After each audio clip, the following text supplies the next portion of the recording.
Welcome to Remarkable Retail Podcast, Season 6, Episode 15, presented by Marketile. I'm Michael LeBlanc. And I'm Steve Dennis.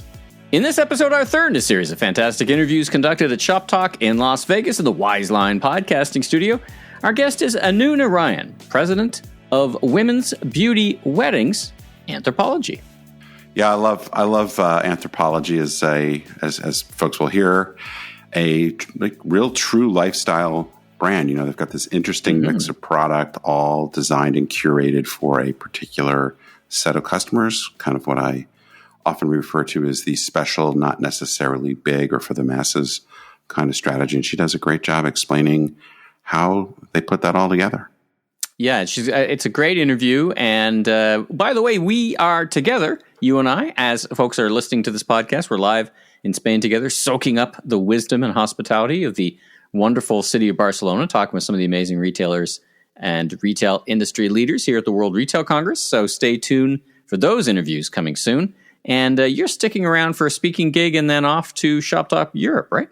That is correct. Spending a lot of time in Spain. So back to Barcelona a couple weeks after this airs for Shop Talk Europe. And I will be talking with Isabel Aberman, who's the global retail director of Comper, the shoe brand, which folks may know, and Yasmin Matthijs, who is the VP of, I love this title, Tech Efficiency and Human Resources from Bach, which is the biggest home improvement retailer in Germany, as well as several other markets. So it should be a fun conversation. All right. Well, let's get to the news.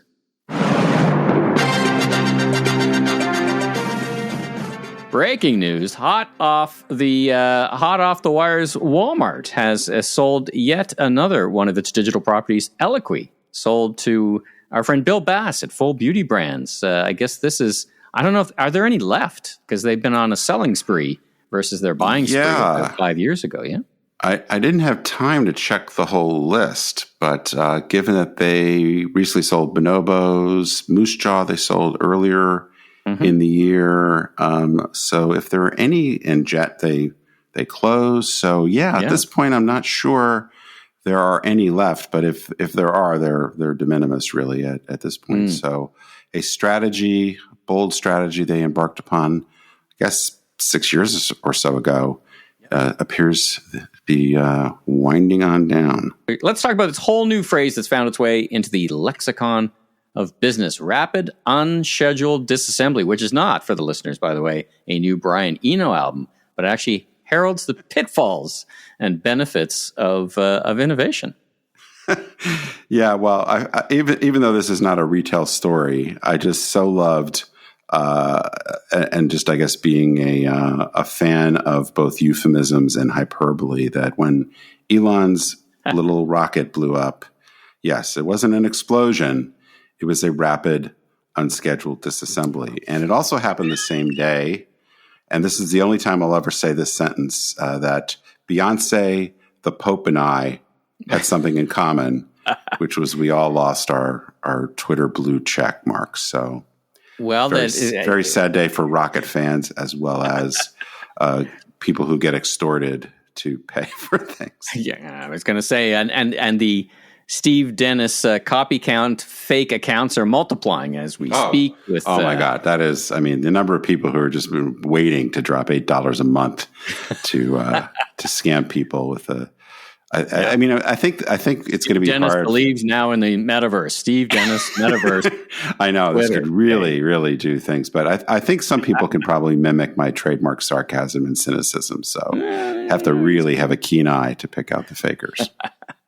Let's turn our minds to some real news. Not that that's not fake news, but let's turn our mind to some real news. Really interesting announcement from IKEA, who's, I would say, stepping on the gas with store expansion in a number of different ways in the U.S. market. Talk about what you thought about their announcement. Yeah, this was a little bit, I don't want to say out of left field. I mean, IKEA certainly is a huge player around the world. They have continued to open stores, but they announced a multi-billion-dollar investment in the United States in particular. And they're going to be opening not just, I think it's 9 more of what we think about as kind of the core IKEA format, the very large format stores.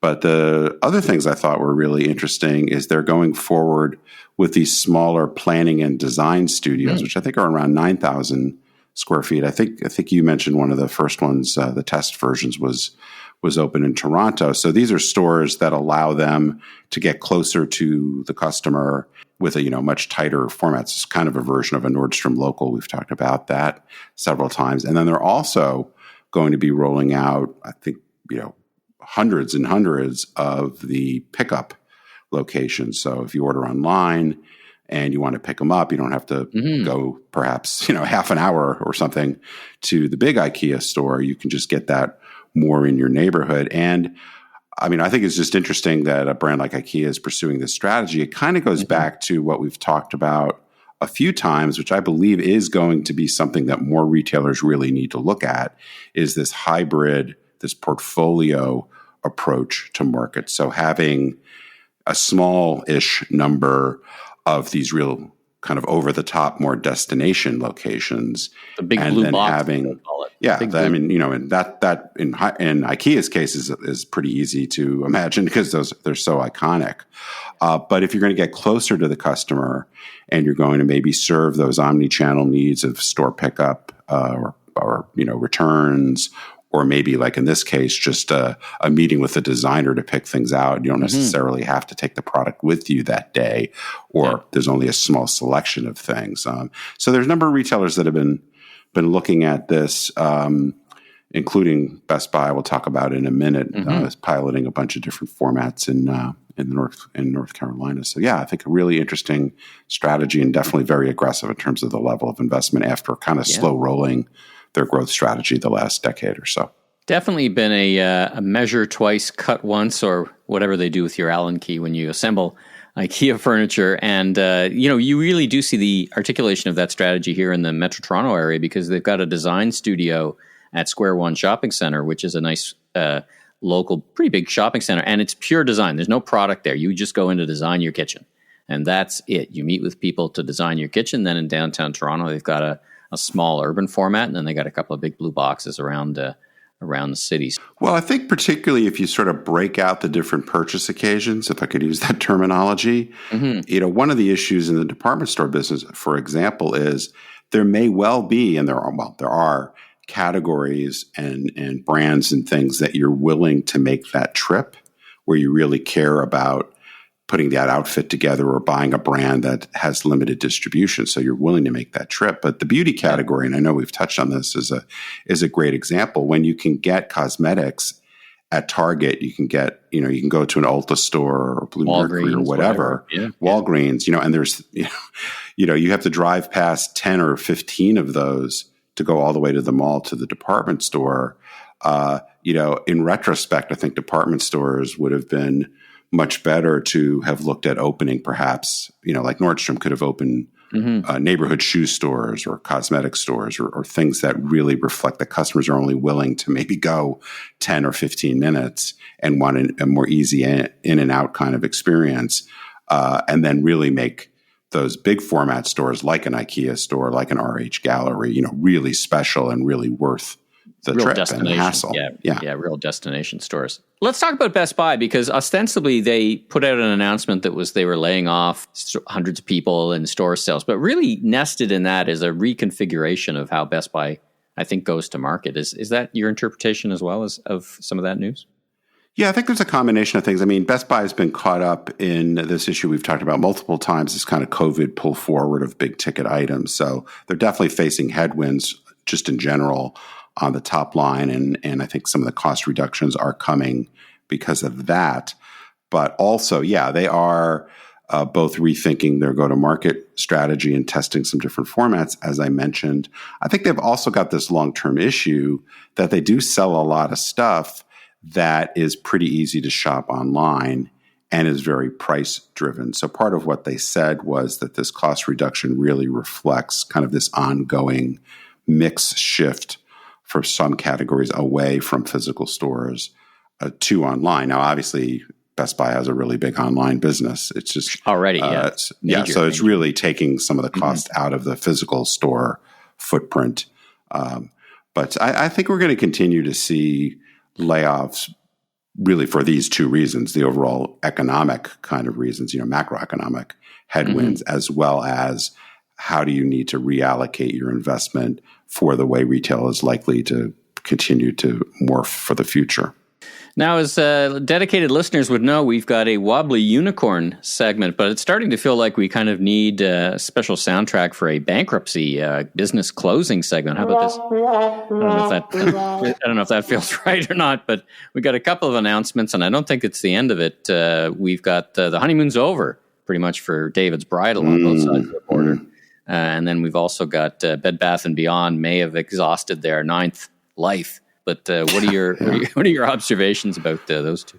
Well, yeah, David's Bridal, which I guess is the biggest bridal chain in North America, they filed for bankruptcy this past week. They are looking for, recapitalization or potentially to sell the business, kind of a little bit like what Bed Bath & Beyond did. Is a little bit of, if somebody doesn't come to, somehow or other, we don't get somebody to come to the table, we're going to close all of our stores. We're taking our ball, we're going home.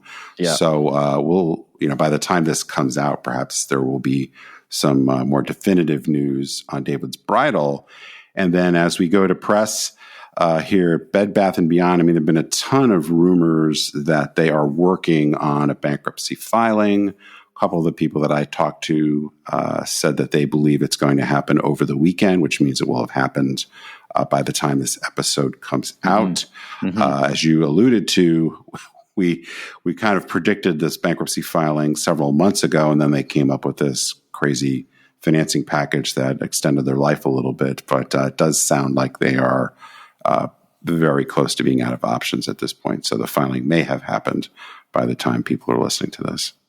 So not related to, in any way, shape, or form, really, to any kind of financial trouble, but there's lots of news bubbling around Lululemon's, the Mirror, and we've been talking about Mirror in past episodes, and Mirror, Mirror on the wall is not holding out good things for Lululemon and that investment. What do you make of all this for really a company that outperforms in many ways in many other elements? Well, perhaps we should have tied this into the Walmart discussion because I do think there have been a number of instances where bigger brands kind of got into this frenzy of wanting to invest in these disruptor new brands and ended up paying what has turned out to be a crazy amount of money. We can go back to, for example, Nordstrom buying Trunk Club. They took a major write-down on that. I think the gang at Unilever, even though they haven't taken a write-down, definitely overpaid for Dollar Shave Club. So there's been quite a few of these corporate deals that have turned out to be really wrong. I guess I'd say two things about the Lululemon Mirror issue. The fact that they paid $500 million just a couple of years ago and also took a $443 million impairment charge just this past quarter is quite striking. And so they really got it wrong. I'm not great at math, but that basically means they don't think the business is worth anything. I think that is definitely an interpretation one could have. But clearly massively overpaid for this business. Now, I think the other lesson, if you want to put a positive spin on it, is, recognizing when it's time to move on. And I think many companies actually stick with bad ideas, this idea like never, winners never quit, kind of thing. It's like actually escalating commitment. What do they call it in negotiation? Escalating commitment to a failing course of action. Yeah. And so I actually think I will applaud them for taking bold action and admitting they were wrong, because I don't think it's winners never quit. It's, winners quit the right stuff because you can really get bogged down in trying to prop up the corpse, so to speak. Sure. So yes, very, very bad deal. Surprising coming from such a well-run company. I think demonstrably one of the best-led companies with overall amazing results over the past decade or so. But also, I think a great example of folding when it's admitting you were wrong and moving on. Let's talk about layoffs. So more layoffs announced at Amazon on two fronts. We talked about Whole Foods a little bit last week. I don't know if they were foreshadowing layoffs per se, but they're certainly foreshadowing something. And I think in their ads group as well. What did you make of the layoff announcements? Well, I think as we talk about with Amazon, because they've had quite a few layoffs, and I think we're likely to continue to see more. Mm-hmm. What's interesting is, as much as they did say that things were improving at Whole Foods, then they announced hundreds of layoffs, right? And the ad business, which is extremely profitable and been growing very quickly, also is experiencing layoffs. I think what's hard to tell is, because we've heard this from other companies where it seems like some of the tech companies just got drunk and disorderly hiring people, just hired massive numbers of people. And I do think some of it gets back to this narrative of like all this shift to online was going to last forever. So therefore, we just got to staff up like crazy. And lo and behold, it turns out, not so much. So I don't think that the layoffs at Amazon, whether we're talking about Whole Foods or in the grocery division or ads or whatever, necessarily point to some big strategic rethink or announcement that's about to happen. I think it's more just sloppy management, I think, in many cases, where they're just kind of correcting the overhiring from the boom that occurred the past couple of years. But we'll see. We'll see. I don't think there's any reason, particularly in the ads business, to think that that's not going to continue to be a pretty strong and growing business for them. But my guess is that we'll see, just really from what Jassy said in this letter. I mean, he was pretty much signaling all the businesses are experiencing headwinds. So my guess is the ads growth number is not going to be amazing, but will be still positive. Most companies would take that kind of increase any day of the week. Well, let's end on a positive note. And in the luxury retail segment, one you're very familiar with, Hermes sales jumped double digits, and they look like they've got continued momentum. So is this more bifurcation? What's going on here? Well, luxury's been really interesting in some respects because Hermes, LVMH, a lot of the like really top iconic French, Italian brands have been doing amazingly well, continue to do amazingly well.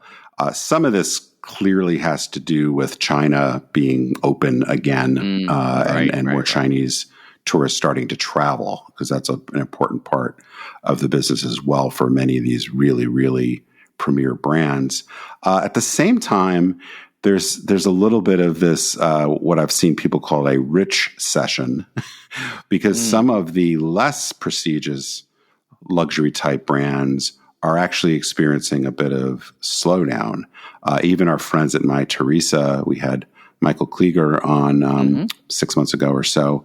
Yeah. That's a brand that's been doing very, very well. Multi-line brand, not their own brand.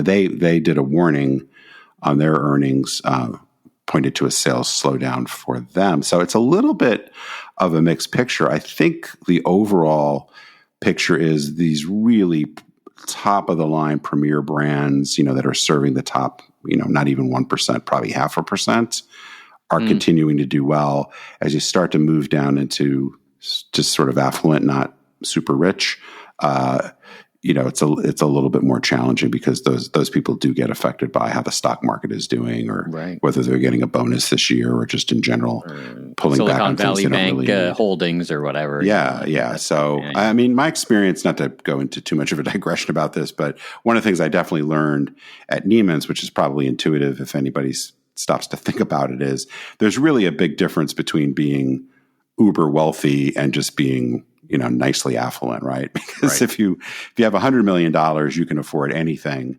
If you have $5 million, you can afford a lot, but you're probably more, extended on your mortgage and expensive cars and sending your kids to private school or all these other kinds of things. And if you get a little bit of a bump in your wealth, you're kind of like, well, the easiest thing to cut is buying, $2,000 handbags and $500 pair of shoes and that kind of stuff. Later on this episode of Problems Being Rich, we explore something else. Yeah. Wah, wah, we play that. The bifurcation of the bifurcation. We're like, we're bifurcating the rich. The 1%, the 0.5%. All right, well, just before we get to our great interview with Anu Narayanan, president of Anthropologie, let's hear from our presenting sponsor. There are two types of retailers. Those that are committed to transforming at the speed of disruption, and those that aren't. If you're a retailer that implements significant changes by intuition, you may soon join the Hall of Shame of executives who bet the farm on initiatives that ultimately failed, so maybe consider brushing up your resume. But if you're a retailer hungry for a better way to gain useful insights on the impacts of your store layout, design, and strategic initiatives, you need to know MarketDial. MarketDial is an easy-to-use testing platform that emboldens great decisions, leading to reliable, scalable results. With MarketDial, you can be confident in the outcome of your in-store pilot initiatives before rolling them out across your fleet. Validate your remarkable ideas with MarketDial's in-store testing solution. The proof is in the testing. Learn more at marketdial.com. That's marketdial.com. Anu, welcome to the Remarkable Retail Podcast. How are you doing this afternoon? Great. Thank you for having me. It's fabulous being here with you two in this amazing setup. Well, thank you so much for joining us. You're going to be on the stage a little later, so thanks for fitting us in and joining us, Steve and I, on the mic. So, of course. Talking retail is my favorite thing to do, so I'm down for that. And you've got some new news for us, too. We'll get to that in a second. Let's jump right in. Why don't we start at the beginning? Tell us about a bit about your background, how you got to be you, and what you do for a living. Sounds good. So I've worked in retail ever since I graduated college. My first job was at Talbot, started kind of in planning and allocation. So I'm a women's merchant through and through. I've done everything, whether it's denim, maternity, plus, accessories, weddings. Mm-hmm. So I feel like I'm kind of just a women's expert. Mm-hmm. And then it led me to Anthropologie. I've worked at some amazing retail organizations. I spent a long time at Gap Inc., both at Old Navy and Gap brands. Had a little stint at L Brands for about 5 years, and now I'm here. So it's great. Fantastic. So would you, if you're asked, you describe yourself as a merchant? How do you describe yourself? I describe myself as a merchant, for sure. I think product is, for me, and customer, the core of everything that I love and have passion for. So right on. Merchant through and through. And the other stuff, but, that's my favorite. Yeah, I mean, it's an all-encompassing description, but, for us in the industry, we know what the skills a merchant brings along. Now, you recently, I think your title changed. Before you were registered at one thing at Shop Talk. Now you're something different. So tell us a little bit about that. I like to change it up on you guys. You did. Tell us a little bit about that. We wanted to cancel when we heard you got promoted. I'm sure. I'm very fortunate. I was recently promoted to the president of Anthropologie Women's Beauty and Weddings. So we're organized in a structure where there's a head of home and garden, and then I have the women's side of the business. So it's been nice. Great company, great team of people to work with. So I feel very fortunate. Well, tell us and the listeners more about Anthropologie. So we've got we've got a global audience, but not everybody, I'm sure, would know the name, but not as much as they probably need to know. And what's remarkable about the business, what makes you different, and let's talk about that for a bit. Yeah. So Anthropologie has been around for about 30 years. It started as a fashion retailing brand, and over the years we've evolved alongside our customer to really become a lifestyle brand. We service everything from women's, apparel, accessories, shoes, beauty, into the home space. So we have home, furniture, garden, and then also a weddings business. So it's truly a very lifestyle brand, and we have an incredible multi-generational shopper.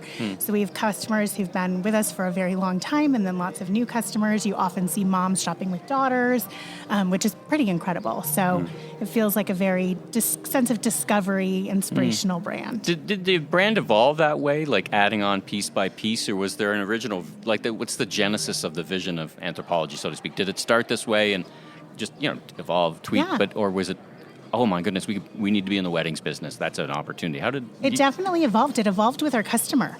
So as we were seeing all the needs that our customer had, they had such an affinity for this brand that was so diverse and creative and had, a unique brand of brands, so to speak, that they were requesting from us. We would love to see what Anthropologie Home could evolve into, and similarly, really thinking about what weddings could mean for them. So it happened kind of naturally based on customer needs and staying really close to them. And it's evolved into this, amazing lifestyle brand that, is pretty unique in the industry.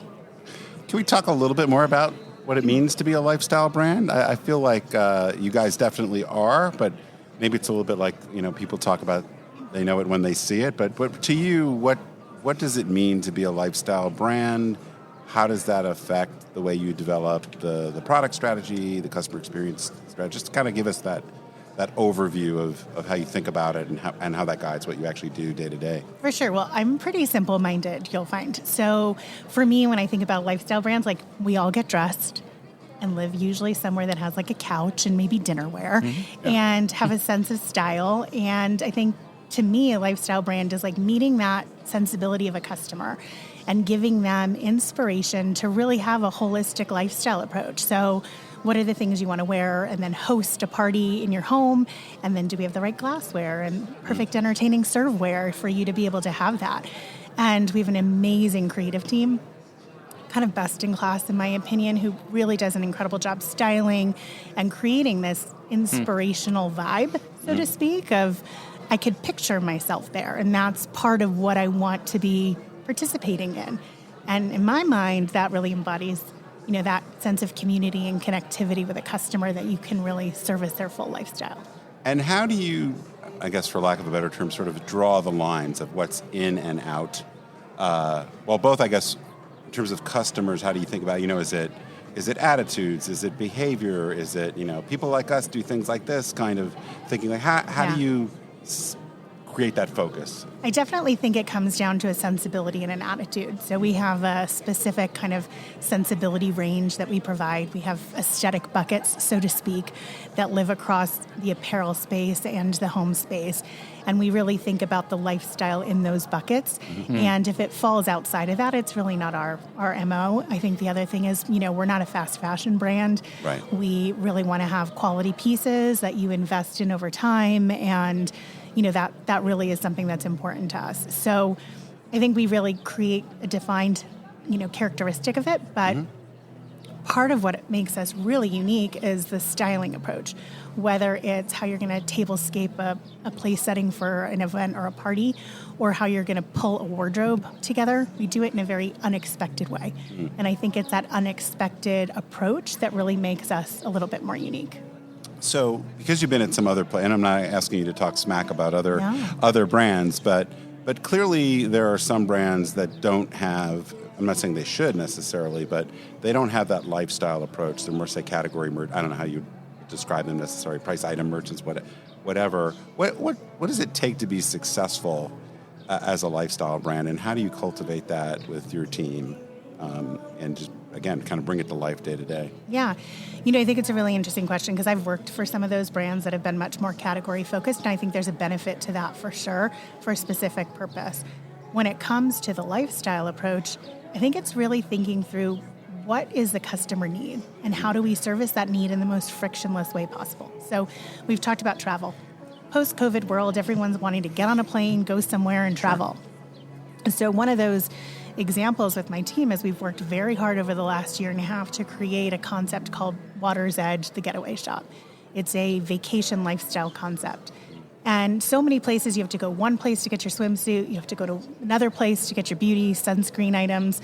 And we're really curating this inspirational one-stop shop, so to speak, both online and in stores, where you can pick up a great cover-up, you can get your bathing suit, your sunscreen, your sunglasses and hat, and then maybe a fabulous dress to wear to dinner and some accessories. And curating that to understand, where is our customer going? What are the needs she has? I think that's the most important thing when you're trying to create a very successful lifestyle brand.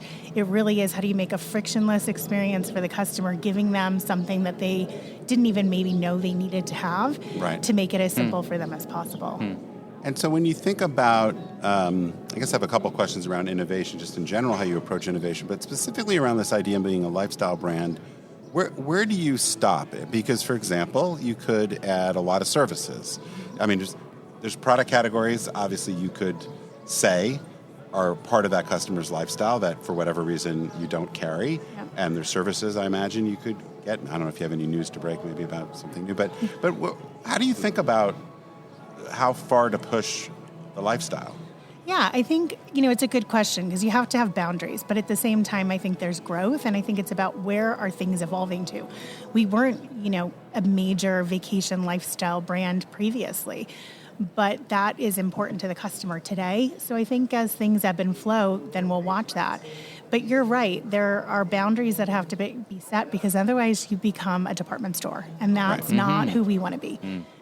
We don't want to be transactional in that way. I think it really is about creating a sense of community that they're more clearly defined based on our customers and what they're involved in. Yeah. And there's things that matter more to them based on, the demographic sector that we service and or what they're participating in. And we have great data that we leverage to really understand a lot from them. And I think that kind of gives us the guardrails of what's in versus out. Yeah.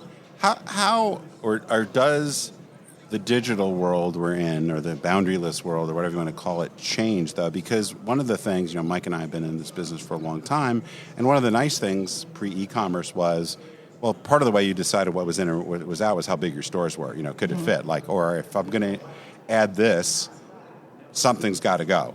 And not that you didn't have different ways to think about it, but you were very much constrained by physical space in a lot of cases. Well, now, maybe not so constrained by physical space, and obviously people have gotten into collaborations and partnerships and marketplaces and a whole bunch of other things that don't anchor on just the size of your store. Does that change anything for you, or not so much? I think that the digital world for us, you're right, there could be endless opportunities, but while we might be a lifestyle brand that has a larger focus of different end uses that we serve, I'm a big proponent of kind of edit to amplify, so to speak, where I think if you're focused on doing a few things really well, then you will nail it.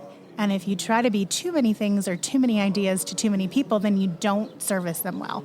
So I take that approach in everything that I do with my team, whether it's the in-store assortment or the online assortment. And the online assortment, to your point, it's limitless. But unless it's falling into the strategic priorities that we have in terms of growing certain categories, then it doesn't make sense and it's out of scope. So I think it really is, what's the vision? Are you focused on the right North Star? Right, yeah. Just because you can add it doesn't mean you should. Doesn't mean you should. Yeah. You've been offering us a lot of advice and for us and the listeners. Based on your background and the fast-moving apparel industry, home industry, wedding industry, and the years we've been through, the COVID years were not easy, and now we're in an even faster moving. What's your advice to how to differentiate your brand? So stepping out of your role today, you've already been articulating some about how you edit your assortment. But what are your top kind of tips of advice for those listening who do what you do for a living about thinking about how they differentiate in a fast-moving, accelerated fashion world? Take a calculated risk. Don't be like everybody else.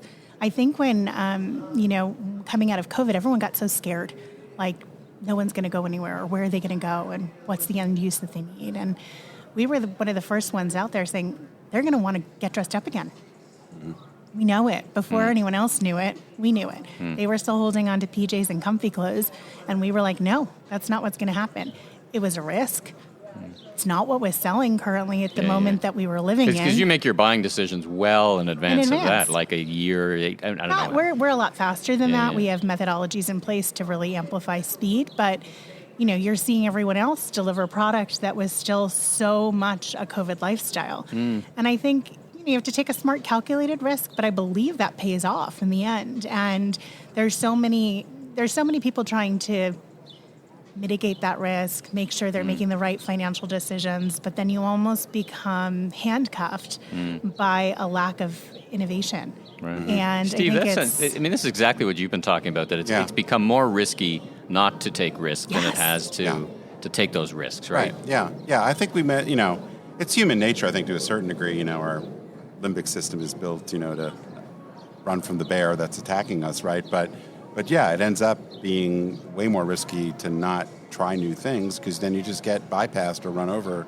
by the people that are doing it. 100%. I mean, I'm the true definition of an old school merchant who believes in the balance of art and science. So data is there to help us make the best calculated decisions that we can and not take a risk that we've gone too far.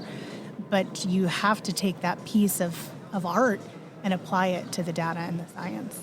Yeah, the other thing that occurs to me, and I'm working on this new book, and one of the principles I'm talking about is the advantage of not to go on a big tangent about it, but about intensifying your focus, and you talk about amplifying the edit. And I think it's become harder and harder. I talk about the collapse of the middle. Like you've got, big mass, and then you've got, brands that are more about meaning and being really clear. And I wonder from a risk-seeking standpoint, if you know your customer really, really well, and you have a clear sense of what's in and out, and you're not distracted by trying to serve the peak of the bell curve and a little bit of everything for everybody, just probably intuitively, you have a better sense of what's risky, right? Because you're not trying to figure out 100 million people and 49 different categories, right? So does that make totally? I hadn't thought about it that way. Exactly. I 100% agree with you. And I think, you had asked earlier a little bit about the difference between like the SKU intensity that you can have in an online assortment versus in a brick and mortar assortment.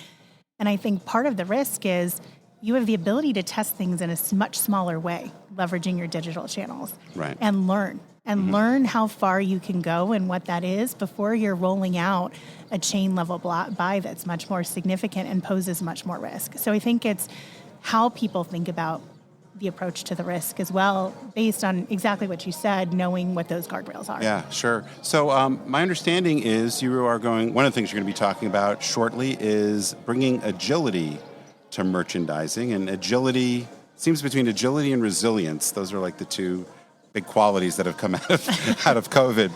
But can you share a little bit about some of the things you're going to be talking about and why that's so important now? Sure. So I think there's so much new advancements in the technology and AI space. And one of the things that's really benefited us in a big way is the use of 3D renderings and cloud technology and being able to leverage that for speed and also profitability.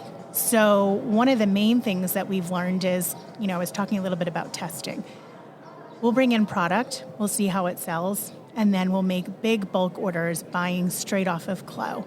We know what the fabric drapes like. You can see that in a 3D rendering. You can figure out what print or color it should come in. And the buying team has a lot of confidence now that we've been using it over and over again to be able to do that. It makes the pattern more first right. You are reducing, from a sustainability standpoint, the sampling. Right. You're able to get to market a lot faster by leveraging that. It's also enabled us to do testing in a bit of a different way for example, the wedding space. Most brides and bridesmaids are purchasing their items well in advance. So you can put up product on a Clo 3D rendered image on the site and get a sense with no inventory liability about what the customer is going to vote for, and then be able to purchase into that. So I think that, it's really enabling the team to think about each of their businesses in a very unique and differentiated way that enables us to then make a bigger bet from a speed and also cost savings standpoint.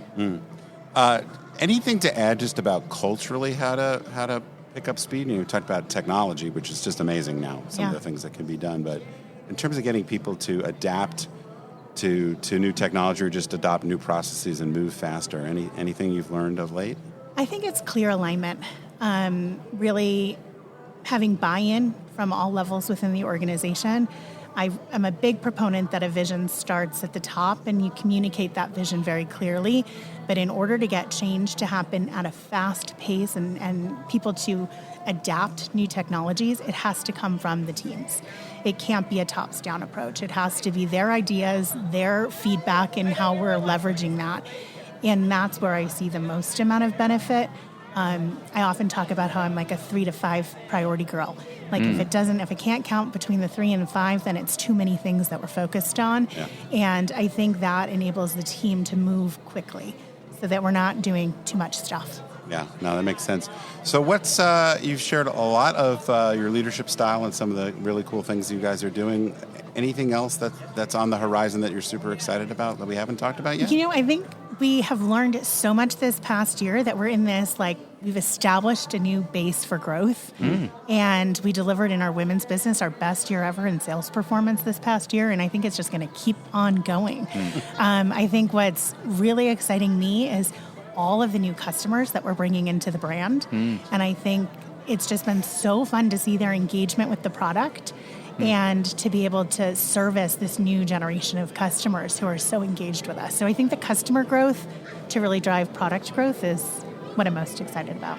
Well, one of the things that's great to hear is this, there's a little bit too much I feel like, a little bit too much doom and gloom in retail of late, and it's nice to hear such a hopeful, positive attitude, and particularly in apparel, where it seems like not everybody is having quite the success you are. So congratulations on that. Thank you. Congratulations on the promotion, and thanks for joining us. It's been so great to get to meet you and hear some of your ideas. Yeah, it's so fun. Listen, thanks for joining us again. As Steve said, in the Wiseline podcast studio, we want to make sure and get that in for the folks listening, just so they know where we are. But really, hey, it was a real treat to meet you, and thanks for making time. And safe travels, continued success, and thanks for joining us. Appreciate it. Thanks, guys.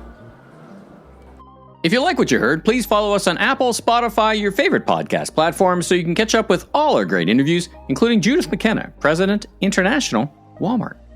New episodes of Season 6, presented by our friends at Market Dial, will show up each and every Tuesday.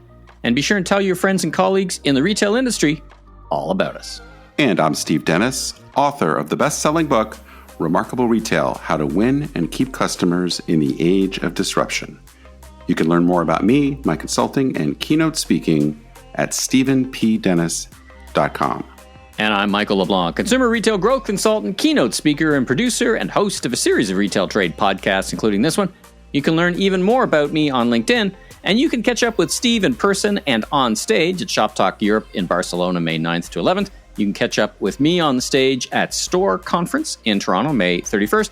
And you can see both of us at the Lead Innovation Summit in July, live on stage in New York with our friend of the pod, Simeon Siegel from BMO.